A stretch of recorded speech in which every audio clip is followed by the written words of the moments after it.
When a billionaire was abandoned in court, the janitor stood up and said, "I'll defend him." And what happened next, no one saw coming. It was supposed to be the trial of the year. Reporters from Sacramento, Phoenix, and even as far as Boise lined the halls of the Superior Court of Alameda County, cameras ready, microphones primed. People had been whispering about it for weeks, how billionaire land developer Bradford Crane had finally been caught in a storm of fraud allegations, wire transfers, offshore accounts, shell companies tied to evictions, and tax dodges going back over a decade. But no one expected what happened next. Crane sat there in a tailored gray suit, straight-backed, eyes fixed on the judge. His lawyer, the famous Victor Bledsoe, was pacing in front of the defense table with that same smug look he'd worn through 100 courtroom wins. He was known for slicing prosecutors in half with his arguments. The man had defended governors, celebrities, even a tech CEO accused of insider trading. If anyone could get Crane off, it was him. Then it happened. Midway through the prosecution's third day, right after the judge asked for clarification on a financial report, Bledsoe closed his folder slowly.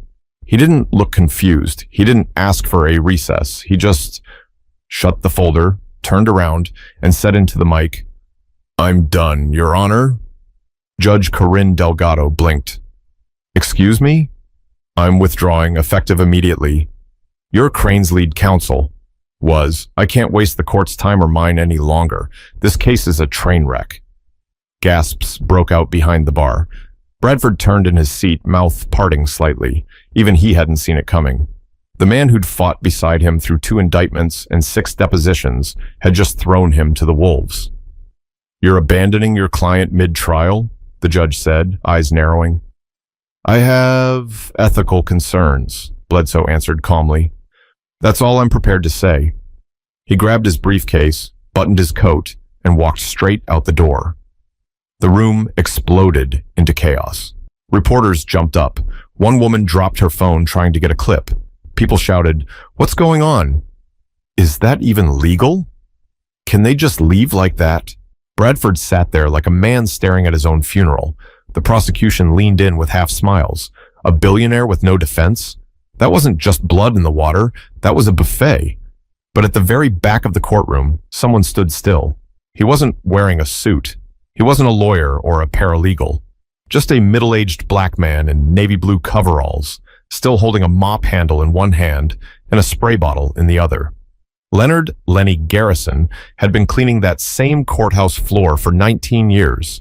He'd seen hundreds of trials come and go.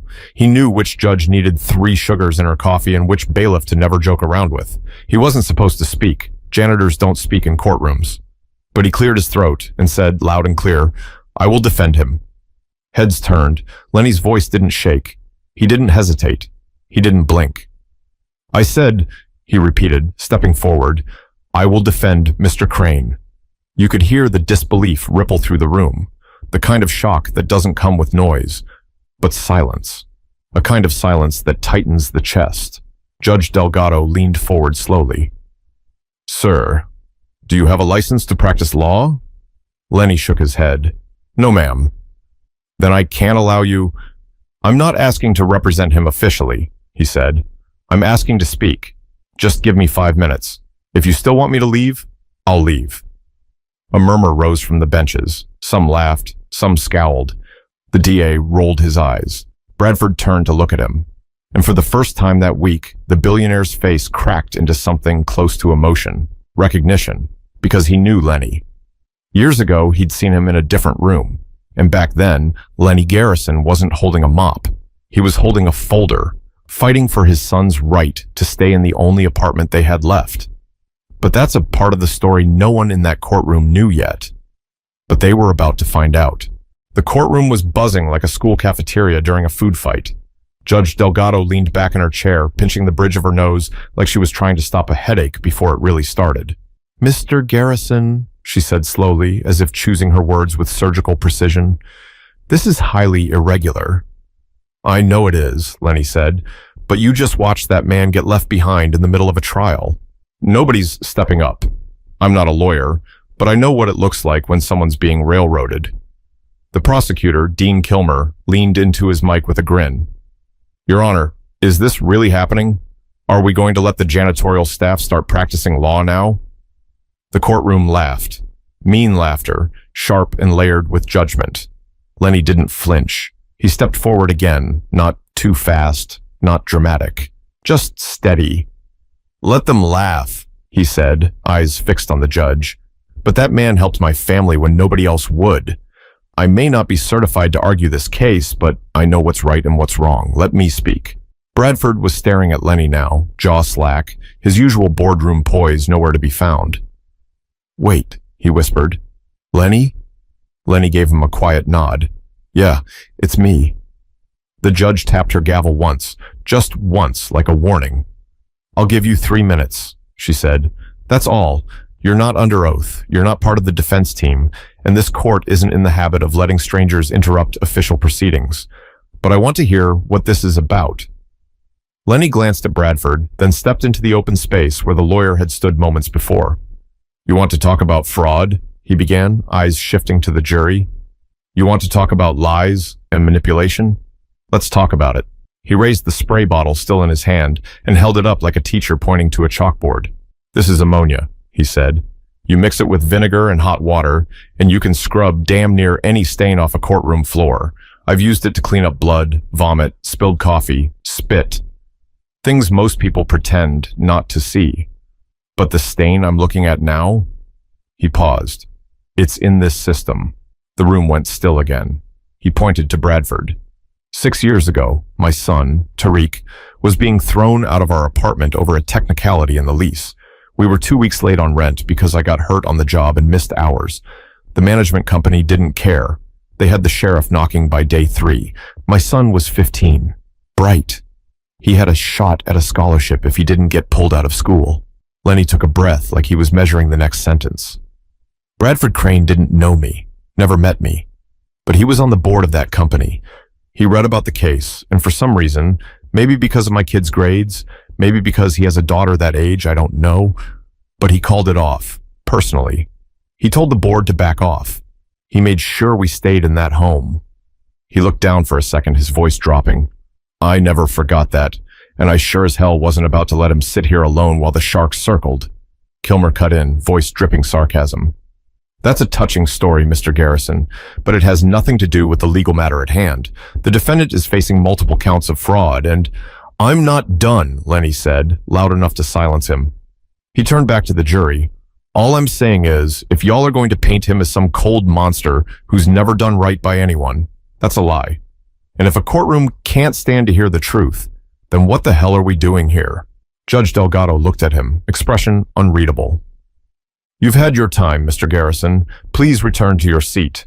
Lenny gave a short nod and stepped back. He sat down quietly near the back, mop and spray bottle leaning against the bench. The jury was silent. Even Kilmer didn't say anything for a moment. Bradford stared straight ahead, lips pressed into a line, eyes burning. For the first time, he didn't look like a billionaire. He looked like a man watching someone fight for him, not because of money, not for headlines, but because once, long ago, he had chosen to do the right thing when it cost him nothing. But the system wasn't going to let Lenny off that easy. The courthouse emptied slowly after the session was adjourned for the day. People filtered out in clusters, jurors escorted by deputies, reporters rushing to file their updates, and legal assistants whispering theories like it was a crime scene. But Lenny stayed seated, mop by his side, eyes resting on the polished wood floor he'd cleaned that morning. He wasn't trying to be a hero. He never had. But something inside him was stirring again. Something he hadn't touched in years. Back in the early 90s, before his back went bad, before his wife passed, before life twisted the way it always does, Lenny had a plan. He was in night school at Fresno State, working toward a law degree. It was slow. He was juggling a day job in construction, evening classes, and weekend shifts, washing cars to cover tuition. But he believed in it. In law. In justice. Then came the crash. 1995. A scaffold collapsed at a job site in Visalia.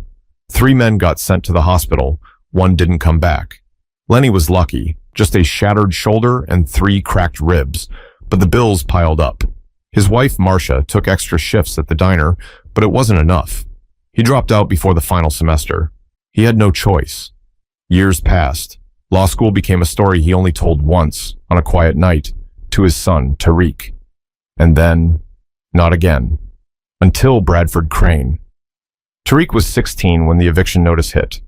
The management company didn't want explanations, just their rent and then some.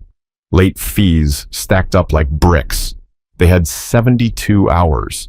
Lenny tried to reason with the office manager, got nowhere, called legal aid. They were backlogged, even offered to clean the building's lobby for free if it would buy him another week.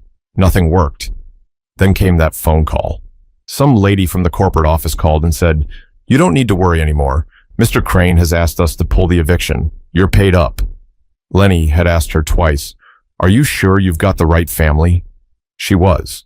She said Mr. Crane had personally reviewed a few pending evictions that week and flagged Lenny's as an exception worth correcting. They never spoke.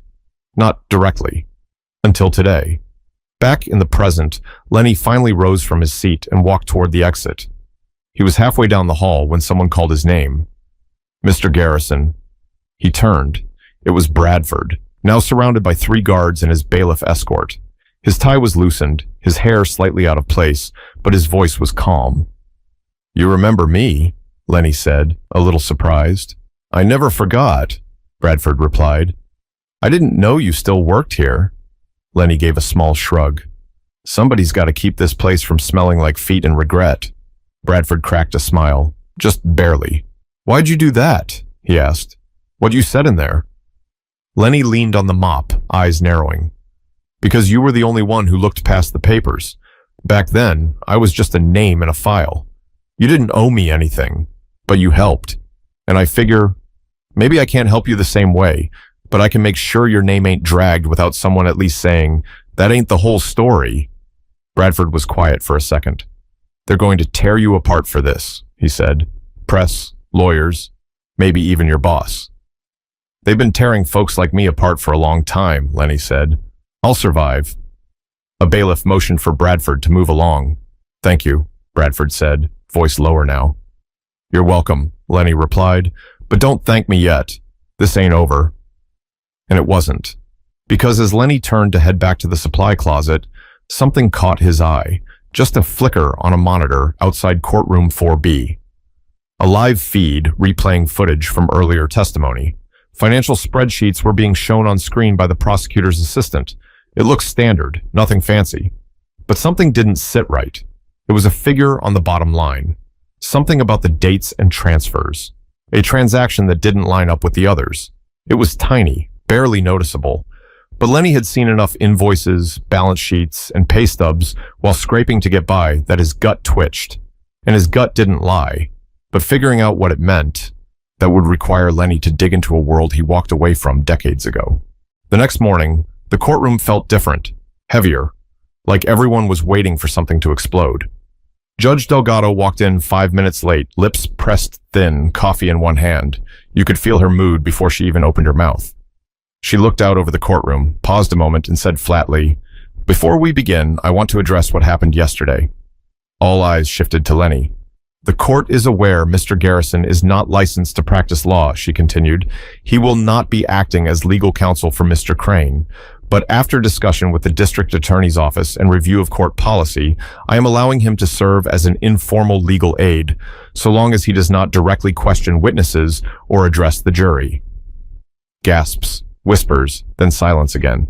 She looked directly at Lenny. "You'll work under my rules. No outbursts, no speeches, no mop in the courtroom." Lenny gave a tight nod. "Understood, Your Honor." Then she turned to Kilmer. "And if the prosecution smirks one more time, I'll hold you in contempt. This isn't a circus." The grin vanished from Kilmer's face. Court was now in session. As the prosecution resumed, Kilmer strutted to the front like a rooster ready to crow.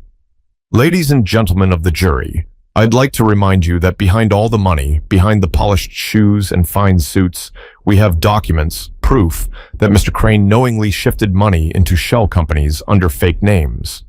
He waved a few printouts in the air. "Here's a payment made to LC Holdings on March 17th.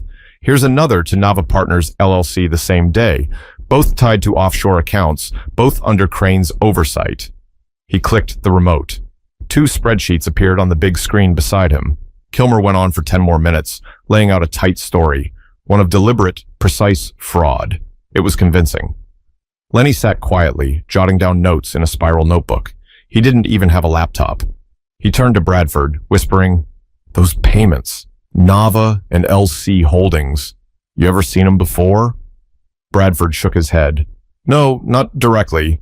I don't handle account routing. My CFO does." "What's her name?" "Dina Rossetti. Been with me 11 years. Lenny nodded and kept writing, but something was gnawing at him.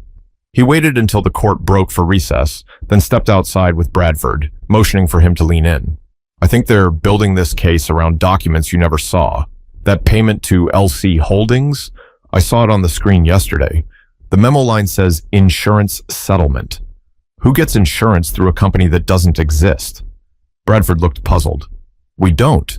Not unless someone's hiding something." "You said you trusted Dina?" "With my life." Lenny raised an eyebrow. "You sure about that?" Before he could answer, Dina walked into the hallway, eyes behind dark glasses, clutching a designer bag, and barely acknowledged Bradford. She gave Lenny a once-over. "You're the janitor," she said, almost amused. "No, ma'am," Lenny said, straight-faced. "Today, I'm the man trying to stop this thing from going sideways." Dina scoffed. "Good luck with that." She turned to walk away, heels clacking sharply on the tile. Bradford frowned.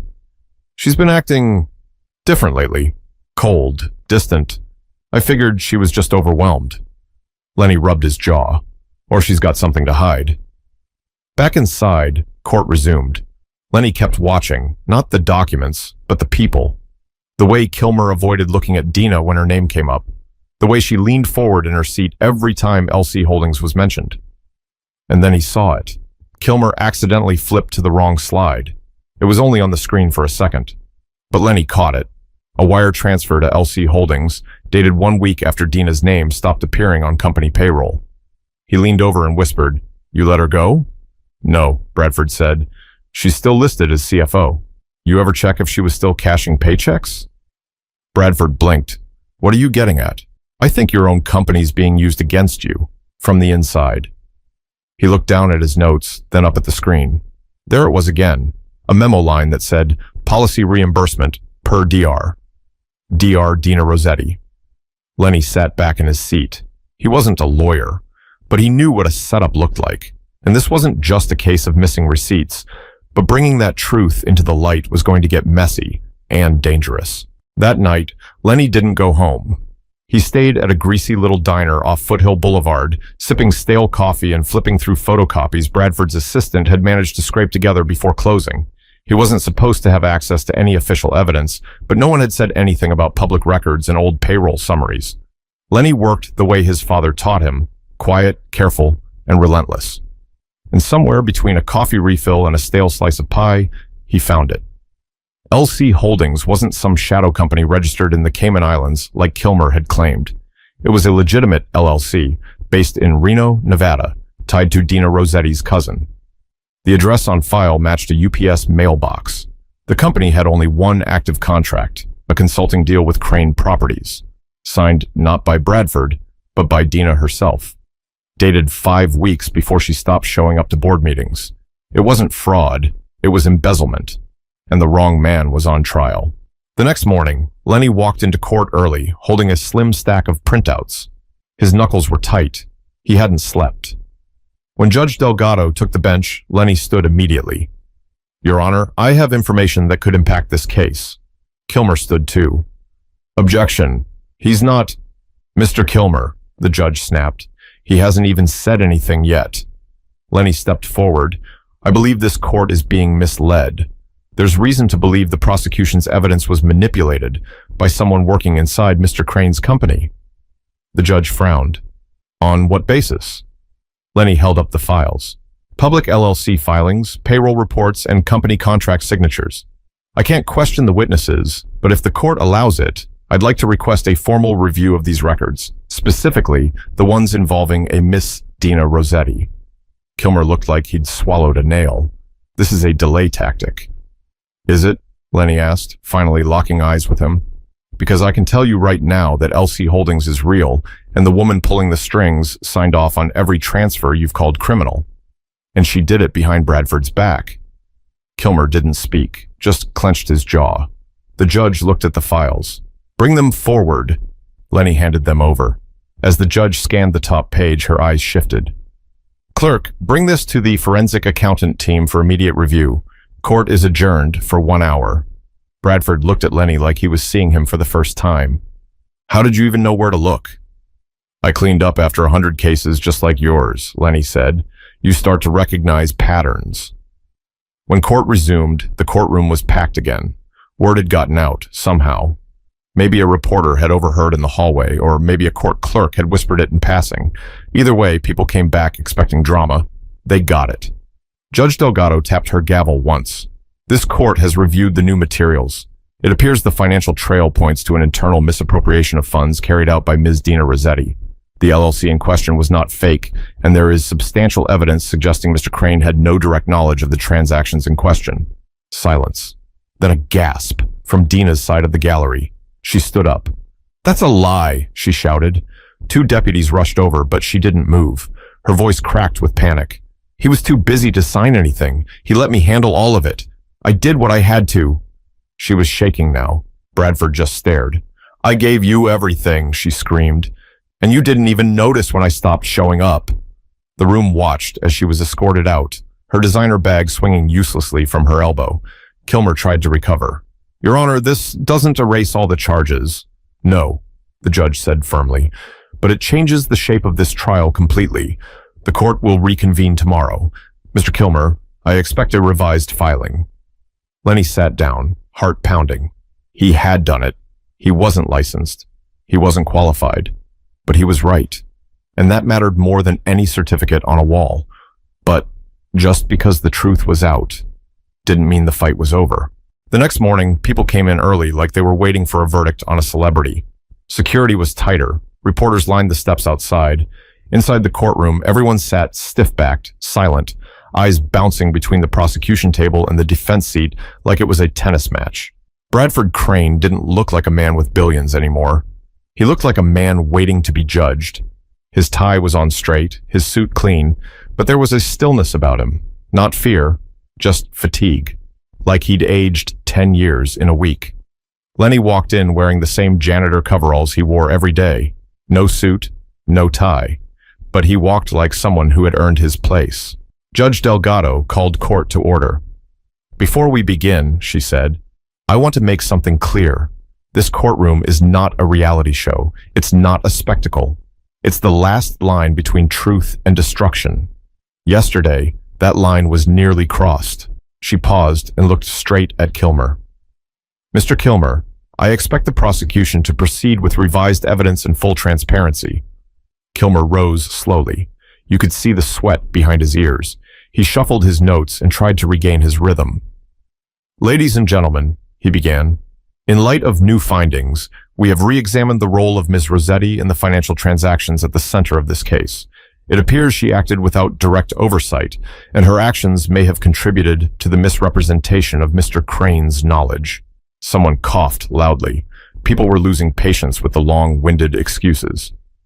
"So," Kilmer continued, "while we acknowledge the court's findings, we are not dismissing all charges. Mr. Crane was still responsible for oversight, even if he delegated authority. That's corporate law." Lenny leaned toward Bradford. "They're going to try to hit you with negligence." Bradford nodded slowly. "Let them try." Then came the moment no one expected. Judge Delgado turned to Lenny. "Mr. Garrison, you have 5 minutes. I've allowed you to participate this far. If you have something meaningful to add, now is the time." Lenny stood up. He didn't read from paper. He didn't raise his voice. He just spoke like he always had, plain, steady, and honest. "Your Honor, jury, I know I've said a lot this week. I've been a janitor in this building for nearly 20 years. I've scrubbed gum off floors, cleaned up after people who treated me like I was invisible, and kept quiet through more court sessions than I can count." He turned slightly toward the jury. "But if there's one thing I've learned, it's that truth don't always come dressed in a suit. Sometimes it's hiding under all the noise, waiting on somebody to stop chasing headlines long enough to see it." He motioned toward Bradford. "This man made mistakes. He trusted the wrong people. He looked away when he should have looked closer. But fraud? Intentional theft? That ain't what happened here. I wouldn't stand up here for a guilty man. I don't owe him anything. He didn't even remember my name until this week. A few jurors shifted in their seats. But I remember what he did, for me, for my boy. And I'm telling you, that matters. Maybe not to the law books, but it should matter to people. He paused. Because if we're going to measure guilt by what a man didn't see, then none of us are safe. He sat down. The courtroom was quiet for a long second. Then Judge Delgado cleared her throat. The jury will now recess for deliberation. They were gone for 3 hours. When they came back, it was like everyone had stopped breathing. The foreman stood, looked at the judge, then looked at Bradford. In the matter of criminal fraud and conspiracy, on all primary charges, we find the defendant not guilty. Bradford closed his eyes, just for a second. Then he turned to Lenny. I owe you my life. Lenny shook his head. You don't owe me anything. Just don't forget this moment. Kilmer packed up quietly, avoiding eye contact with everyone. Outside the courtroom, a reporter shoved a mic in Lenny's face. What made you think you could pull this off? She asked. Lenny smiled, tired. I didn't think, he said. I just couldn't stand watching someone fall alone, especially someone who once pulled me up. But the real victory wasn't the verdict. It was the reminder that doing what's right doesn't require permission. The media wanted a soundbite. They wanted Lenny to step up to a podium and tell the world what it felt like to save a billionaire in court with nothing but a mop, a notebook, and his gut. They called it a miracle, a twist, a headline. Lenny called it common sense. He never gave the press what they wanted. No big speech, no book deal, no talk show interviews. Just a quick statement outside the courthouse steps. I didn't save a billionaire. I stood up when nobody else would. And with that, he walked back inside and clocked in for his evening shift. The same mop, the same floor. He wasn't looking for applause. He just wanted to finish the job. 2 weeks later, the courthouse felt normal again. The hype had died down. Reporters were gone.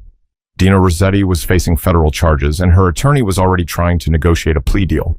Kilmer had gone suspiciously quiet. Some said the DA's office was reviewing all his cases from the past 2 years. But Lenny was back to doing what he did best, keeping the place running without anyone noticing. That is, until Judge Delgado caught him in the hallway one evening. She stood by the water fountain, sipping from a paper cup. Her heels were off. She looked tired, like most folks do after carrying the weight of 1,000 decisions no one ever sees. You know, she said, you could have walked away at any time. Lenny kept mopping. Thought about it. But you didn't. He looked up. Because when the system breaks, somebody's got to hold the pieces together, even if it ain't their job. She gave a slow nod. There's talk about a special recognition ceremony. Commendations. I'm guessing you're not interested. Lenny smiled. Only thing I want is a new mop bucket. One of those with real wheels. She laughed quietly. You'll get your bucket. Then she paused. And if you ever want to come back, not as a janitor. No offense, he interrupted, but I'm too old to chase a dream that already cost me everything once. She didn't push, just gave him a small smile. Well, not every hero wears a cape, or a tie, or a law degree. She walked off. Meanwhile, Bradford Crane did what billionaires rarely do after winning a case. He disappeared. No press conference, no statement from his legal team. He was seen once at a coffee shop in Modesto, wearing jeans and a windbreaker, reading a newspaper like he didn't own 4 towers downtown. A few weeks after the verdict, a thick envelope showed up at the courthouse. No return address. Inside was a single page typed, Lenny, I'm stepping away from the company. I've handed it off. It's time for something else. You reminded me what accountability looks like. Not in a boardroom, not in court, but in silence, when no one's watching. Thank you. Bradford attached was a personal check, blank, just signed. Lenny ripped it in half and threw it in the trash. He didn't do this for a payout. That kind of money always comes with strings, and he wasn't about to be someone's PR stunt. But there was one thing he did do. He sat his son down that weekend. Tariq was in his 30s now, working tech support in Visalia, raising 2 kids of his own. They met at a park. Nothing fancy. You ever think about finishing law school? Lenny asked. Tariq laughed. With 2 toddlers? Yeah, sure. Right after I learned to sleep with my eyes open. I'll help with the kids, Lenny said. And tuition. You don't gotta say yes. But you should know, it's never too late to pick something back up. Tariq blinked. Where's this coming from? Lenny just smiled. Let's call it a long overdue promise. Some stories don't end with applause. They don't end with a big win or a parade or people chanting someone's name in the street. Sometimes they end with a man walking home after work, shoulders sore, shoes dusty, heart light. And that's more than enough. Because the truth is this. You don't have to be rich, famous, or powerful to change the outcome of a moment. You just have to speak up when it matters, even if you're the only one standing. If this story moved you, even a little, take a moment today to notice someone whose voice is never heard. It could be the janitor at your job, the bus driver, the person bagging your groceries. Sometimes the people closest to justice aren't wearing suits. They're wearing uniforms, carrying quiet strength, and waiting for someone to finally listen.